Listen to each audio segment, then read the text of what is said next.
తున్నాం. వీటన్నిటిని దృష్టిలో పెట్టుకొని ప్రజలు ప్రజాస్వామికబద్ధమైన కాంగ్రెస్ పార్టీ ప్రజలకు రక్షణ.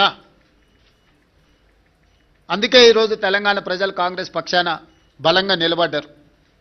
ఈ స్ఫూర్తి కొనసాగుతుంది. భవిష్యత్తులో ఇంకా బలంగా పనిచేస్తాము, బాధ్యతతో పనిచేస్తాము. ఎదిగినా కొద్దిగా ఒదగాలి అని పెద్దలు ఏదైతే సూచన చేసిండ్రో వాటిని దృష్టిలో పెట్టుకొని ఆ విధంగానే ముందుకు వెళ్తాము. ప్రతిపక్షంలో ఉన్న వాళ్లకు అధికారం కోల్పోయినా అహంకారం దగ్గలేదు. ఇంకొక ఆయన కడుపు నిండా విషం పెట్టుకొని, మూసీలో కాలుష్యం కంటే ఆయన కడుపులో విషం ఎక్కువగా కనిపిస్తుంది, ఆయన మాటల్లో, ఆయన చేతల్లో, ఆయన వ్యవహార శైలిలో. ఇప్పటికైనా ప్రజా తీర్పును గౌరవించి ప్రభుత్వం తీసుకుంటున్న నిర్ణయాలకు సహకరించి ముందుకు రావాలి. ఏదైనా మాట్లాడతాం, ఎట్లయినా మాట్లాడతాం. బర్తగించిన విధానాలతోని ప్రజల్ని ఇబ్బంది పెడతాము అనంటే ప్రజలు ఇచ్చే తీర్పు ఈరోజు వాళ్లకు కనువిప్పు కలగాలి అని నేను అనుకుంటున్నా. ఈ ఫలితాలను చూసే అద్భుతం అనుకుంటారు. సంతోషం. ఈ అద్భుతం 2029లో కూడా జరుగుతుంది మీరు కోరుకున్నట్టే. 2/3 మెజారిటీతోనే 2029లో కాంగ్రెస్ తిరిగి అధికారంలోకి వస్తుంది. 1/3 మీరుంటారు, 2/3 మేము ఉంటాము. ఈ తీర్పు 2029లో కూడా పునరావృతం కాబోతుంది. ఇప్పటికైనా అహంకారం తగ్గించుకోండి, అసూయను తగ్గించుకోండి. తెలంగాణలో అమలు జరుగుతున్న సంక్షేమ అభివృద్ధి కార్యక్రమాలకు సహకరించండి. బాధ్యతాయుతమైన ప్రతిపక్షంగా వ్యవహరించండి. అంతే తప్ప మీ అసూయలతో, మీ ద్వేషంతో తెలంగాణ రాష్ట్రానికి నష్టం జరిగే విధంగా మీరు మాట్లాడకండి. అంతర్జాతీయ విపణిలో తెలంగాణ రాష్ట్రానికి ఒక గొప్ప గుర్తింపు. పర్ క్యాపిటా దేశంలోనే నెంబర్ 1. 3,87,000 రూపాయలతో పర్ క్యాపిటా ఇన్కంలో కానీ, జిఎస్డిపిలో కానీ అన్ని రంగాలలో తెలంగాణ దేశంలోనే నెంబర్ 1 రాష్ట్రంగా ఈరోజు అభివృద్ధి పదం వైపు నడుస్తున్నది. ఇంకా అభివృద్ధి జరగాల్సిన అవసరం ఉన్నది. సంపద పెంచాలి, పేదలకు పంచాలి అనే మా విధానాన్ని కొనసాగిస్తాము. ఇప్పుడు ఏ విధంగా అయితే మీడియా సహకారం ఉందో భవిష్యత్తులో కూడా మీ సహకారం ఈ విధంగా ఉండాలి అని మా ప్రభుత్వం భావిస్తుంది. మీడియా మిత్రులకు కూడా మీ సహకారం అందించినందుకు మనస్ఫూర్తిగా ధన్యవాదాలు తెలియజేస్తున్నాను.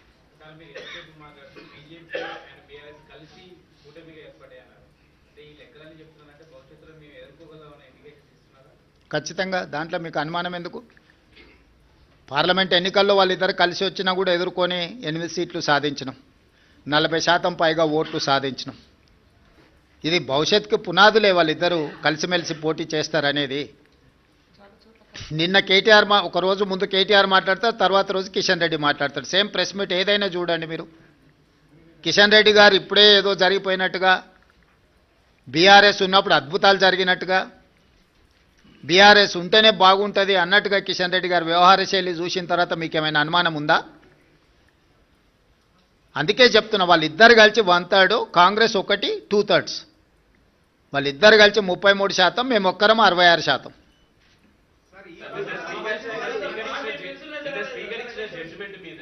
రాహుల్ గాంధీ రాజ్యాంగాన్ని పట్టుకొని దేశవ్యాప్తంగా సేవ్ డెమోక్రసీ అంటున్నారు. వాళ్ళ అధికారంలో ఉన్న రాష్ట్రంలో మాత్రం డెమోక్రసీని కూల్ చేశారు. రాహుల్ గాంధీ సమాధానం చెప్పాలంటున్నారు. ఎవరు? టీఆర్ఎస్ అడగండి. వెళ్ళి రాహుల్ గాంధీ గారు రాగానే ఢిల్లీకి వెళ్ళి అడగమని చెప్పండి. స్పీకర్ గారి నిర్ణయం మీద రాజకీయ పార్టీగా మేము స్పందించడానికి ఏమీ లేదు. స్పీకర్ గారి నిర్ణయాన్ని వాళ్ళకు నచ్చకపోతే న్యాయస్థానాలు ఉన్నాయి. మీరు రాసిచ్చిన స్క్రిప్టునే స్పీకర్ అనౌన్స్ చేశారు, మీరు సభలో కూడా ప్రస్తావించారు అసలు అని. ఇప్పుడు నేను వాళ్ళ అవగాహన రాహిత్యానికి జాలి పడుతున్నా. పదే పదే హరీష్ రావు గారు శాసనసభలోనే మేము 37 మంది శాసనసభ్యులు ఉన్నాం, మాకింత సమయం ఇవ్వాలని మాట్లాడింది మీరు కళ్ళతో చూసిరు, మీరు చెవులతో విన్నారు, అవునా? ప్రతిసారి శాసనసభ ముగింపు సమావేశాలలో స్పీకర్ గారు ఒక బులెటిన్ ఇష్యూ చేస్తారు.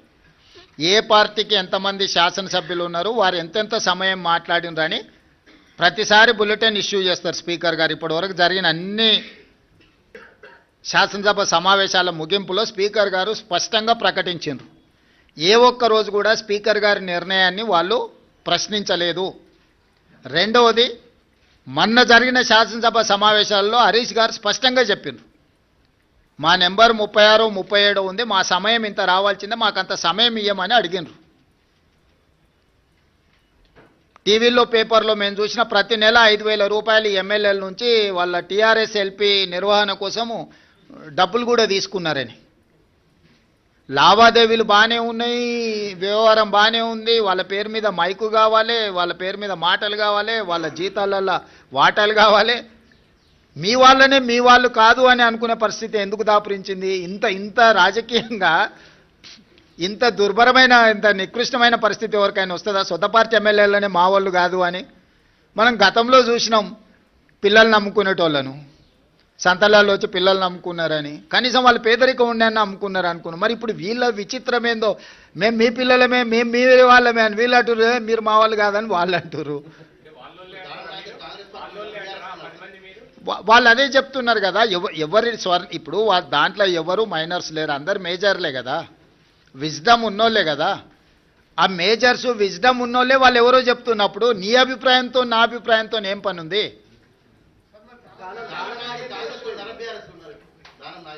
నాగేందర్ గారు చెప్తారు కదా, మీరు అడగండి చెప్తా, మీరు అడిగిండ్రు అని చెప్పి.